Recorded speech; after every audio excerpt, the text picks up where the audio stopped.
এমন ছাত্র রাজনীতি চাই না যে ছাত্র রাজনীতি ফেসিবাদী গোষ্ঠী অতীতে নজির স্থাপন করে গিয়েছে।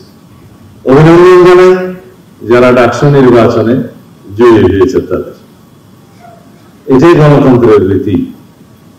কিছু ত্রুটি বিচ্যুতি নির্বাচনে হয়েছিল। বাংলাদেশের রাজনৈতিক পরিবর্তন যা কিছু হয়েছে, সামাজিক পরিবর্তন হয়েছে, ছাত্র সংসদগুলোর নির্বাচনের মধ্য দিয়ে সেটা হয়েছে, অথবা ছাত্র রাজনীতির মধ্য দিয়ে সেটা হয়েছে। যেহেতু যাত্রা অনেক বছর পরে হয়েছে, কিন্তু ত্রুটি বিচ্যুতি ছিল। কিন্তু পত্রিকায়, দু একটি পত্রিকায় দেখলাম যে ছাত্র শিবিরের প্যানেল জয়ী হয়েছে। তা আমি আপনাদের সামনে বলতে চাই, সাংবাদিক বন্ধুদের উদ্দেশ্যে বলতে চাই, আমার জানা মতে বাংলাদেশ ইসলামী ছাত্র শিবির ডাকসু নির্বাচনে অংশগ্রহণ করেনি। এই নামে এই ব্যানারে কোন প্যানেল প্রদান করা হয়েছে কি না? তো পত্রিকা বিভিন্ন মিডিয়াতে এইভাবে আসছে কেন? প্রশ্ন সেখানে।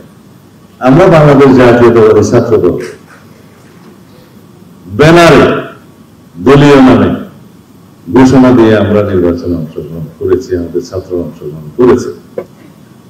অন্যান্য কয়েকটি দল, এমনকি ইসলামী ছাত্র আন্দোলন নামে একটি দল নামে করেছে, কেউ কেউ স্বতন্ত্র শিক্ষার্থী ঐক্য নামে করেছে, কেউ সমন্বিত শিক্ষার্থী সংসদ নামে করেছে, বৈষম্য বিরোধী শিক্ষার্থী সংসদ নামে করেছে, অপরাজয় ৭১, অদম্য ২৪ নামে করেছে।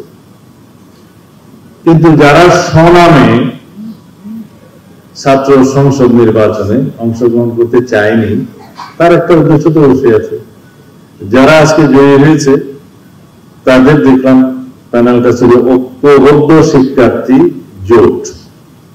সেই ব্যানারে যারা জয়ী হয়েছে, আমি আবারও ব্যক্তিগতভাবে তাদেরকে অভিনন্দন জানাই। আমাদের ২০২৪-এর ছাত্র গণ অভ্যুত্থান পরবর্তী সময়ে আমাদের সবচেয়ে বড় সংগ্রামের নাম হচ্ছে, আমরা আরেকটি সংগ্রামে লিপ্ত আছি। সেই সংগ্রাম হচ্ছে বাংলাদেশের নতুন যাত্রায় রাজনৈতিক সংস্কৃতি পরিবর্তনের সংগ্রাম। রাজনীতিতে প্রতিযোগিতা থাকবে, প্রতিদ্বন্দ্বিতা থাকবে, কিন্তু দিন শেষে গণতান্ত্রিক পদ্ধতিতে আমরা সবাইকে অভিনন্দন জানাবো। এটাই আমাদের দিতে হবে। ডাকসু, রাকসু, চাকসু বিভিন্ন নির্বাচন আমার ছাত্র জমানা থেকেই আমরা তখন ভোট দিয়েছি, দেখেছি যাদেরকে নির্বাচিত করেছি। এটা ৮০ দশকের কথা বলছি, ৭০-এর দশকের শেষের দিকে ছাত্র আমি। যারা ডাকসুতে নির্বাচিত হয়েছে তারা বৃহৎ কোন রাজনীতির মূল দলের ছাত্র সংগঠন না হলে জাতীয় রাজনীতিতে তারা আসতেই পারে না। কারণ নাম নেব না, এখনো ডাকসুতে ভিপি, জিএস পেয়েছে অনেক নেতা জাতীয় রাজনীতিতে আছেন, কেউ হারিয়ে গিয়েছেন। তাদের মধ্যে যারা বৃহৎ রাজনৈতিক সংগঠনের অন্তর্ভুক্ত ছিল তাদের কেউ কেউ জাতীয় সংসদে এসছে, বাকিরা এখনো পর্যন্ত লড়াই করছে, সংগ্রাম করছে আসার জন্য। বাংলাদেশের রাজনৈতিক পরিবর্তন যা কিছু হয়েছে, সামাজিক পরিবর্তন হয়েছে, ছাত্র সংসদগুলোর নির্বাচনের মধ্য দিয়ে সেটা হয়েছে, অথবা ছাত্র রাজনীতির মধ্য দিয়ে সেটা হয়েছে। সেই রাজনীতির সূতিকাগার এবং ছাত্র আন্দোলনের সূতিকাগার, রাষ্ট্রীয় পরিবর্তনের সূতিকাগার, সেই বিশ্ববিদ্যালয়গুলোর ছাত্র রাজনীতির চর্চা থাকতেই হবে। যারা ছাত্র রাজনীতির বিপক্ষে বলেন বা ছাত্র রাজনীতি বন্ধের কথা বলেন, আমি তাদের বিরুদ্ধে। কারণ রাজনীতির চর্চা শিক্ষাঙ্গন, পাঠশালা হচ্ছে বিশ্ববিদ্যালয়, সেখান থেকে জাতীয় রাজনীতির নেতৃত্ব উঠে আসে ক্রমবিকাশের মধ্য দিয়ে। আমরা ছাত্র রাজনীতি করেছি, আমাদের সাথে অনেকেই বাংলাদেশের জাতীয় রাজনীতিতে প্রতিষ্ঠিত। তারা জাতিকে বিভিন্ন ভাবে রাজনীতির ক্ষেত্রে অবদান রাখছেন। তাদের আমরা অবদান রাখতে পারছি কিনা জানি না, তবে আমরা চেষ্টা করছি।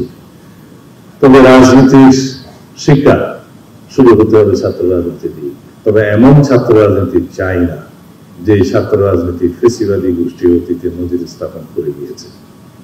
আমরা এমন ছাত্র রাজনীতি চাই যে এই ছাত্র রাজনীতির মূল সূত্র হবে বাংলাদেশে জবাবদিহিতামূলক, সাম্যভিত্তিক সুশাসন এবং নৈতিকতার রাজনীতি প্রতিষ্ঠা করবে।